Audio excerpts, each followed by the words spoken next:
پرانے دور میں ایک شخص تھا جس کا نام تھا حاتم الاسام۔ وہ اللہ کا ایک بہت نیک انسان تھا۔ ایک دفعہ اس نے ارادہ کیا کہ کیوں نہ اس سال میں حج پر جاتا ہوں۔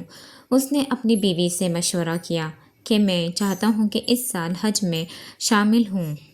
اس پر اس کی بیوی نے کہا کہ ابھی ہمارے پاس اتنے ریسورسز نہیں ہیں، اتنا مال نہیں ہے کہ تم حج پر جاؤ اور ہم لوگ پیچھے سے اپنا گزر بسر کریں، کیونکہ ان دنوں میں پرانے وقتوں کے اندر حج دنوں پر نہیں بلکہ مہینوں پر مشتمل ہوتا تھا۔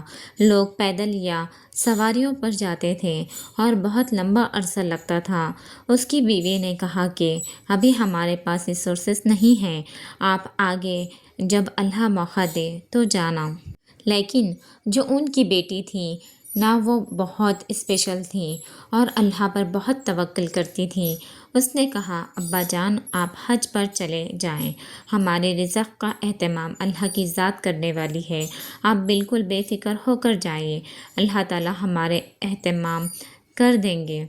بیٹی کی بات سن کر انہیں بڑی انکریجمنٹ ملی اور حاتم الاسام حج پر چلے گئے۔ ابھی کچھ ہی عرصہ گزرا تھا کہ حاتم الاسام کی بیوی اور بیٹی فقر غریبی کا شکار ہو گئے۔ ان کے حالات تھوڑے سے ڈسٹرب ہو گئے اور ریسورسز ختم ہو گئے۔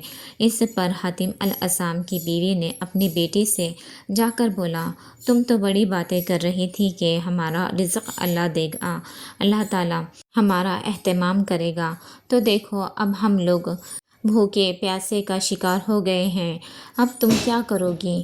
جب اس کی بیٹی نے یہ الفاظ سنے تو وہ اپنے کمرے میں گئی اور جا کر بہت روئی۔ اس نے اللہ سے دعا کی، اے میرے اللہ، میں نے تو تجھ پر اعتبار کیا تھا، تو ہی قرآن میں بولتا ہے کہ جو مجھ پر اعتبار کرتا ہے، جو تیرا تقوی اختیار کرتا ہے تو اس کے لیے ہر مشکل میں سے آسانی پیدا کرتا ہے، اور اللہ تو الرزاق ہے، تو میری مدد فرما۔ ابھی اس کی بیٹی کے ہاتھ آسمان کی طرف ہی اٹھے ہوئے تھے کہ دروازے پر ایک دستک ہوئی۔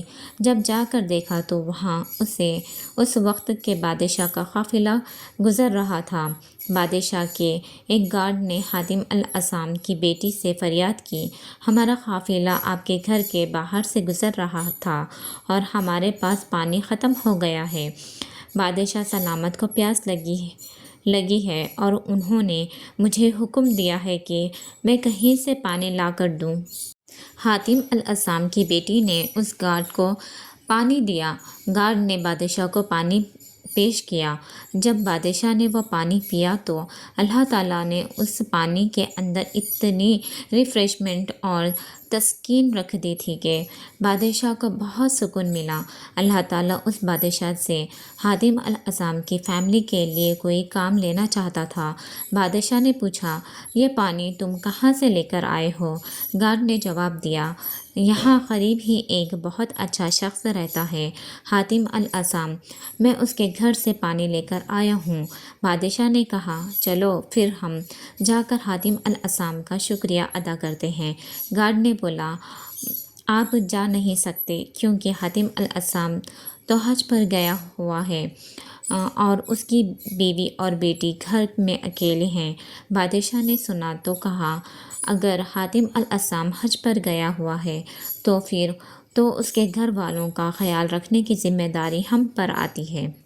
بادشاہ نے خوش ہو کر اپنی جیب سے سونے کے سکوں کی ایک پوٹلی نکالی اور حاتم الاسام کے گھر کے اندر پھینک دی۔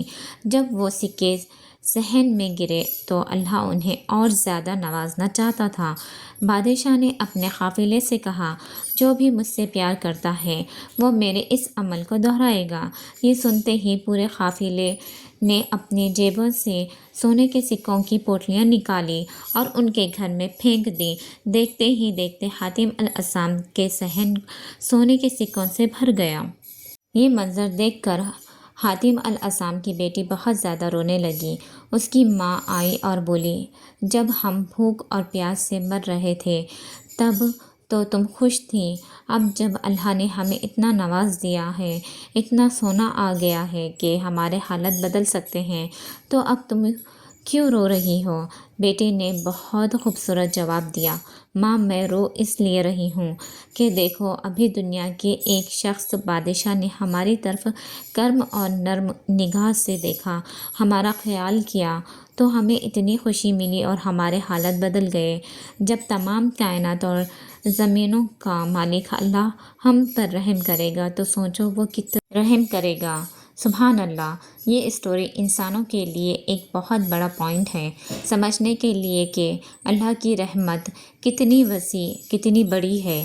جو بندہ اللہ سے امید لگاتا ہے، اللہ پر توکل کرتا ہے، اللہ اس کے لیے خالی ہاتھ کبھی واپس نہیں لوٹاتا۔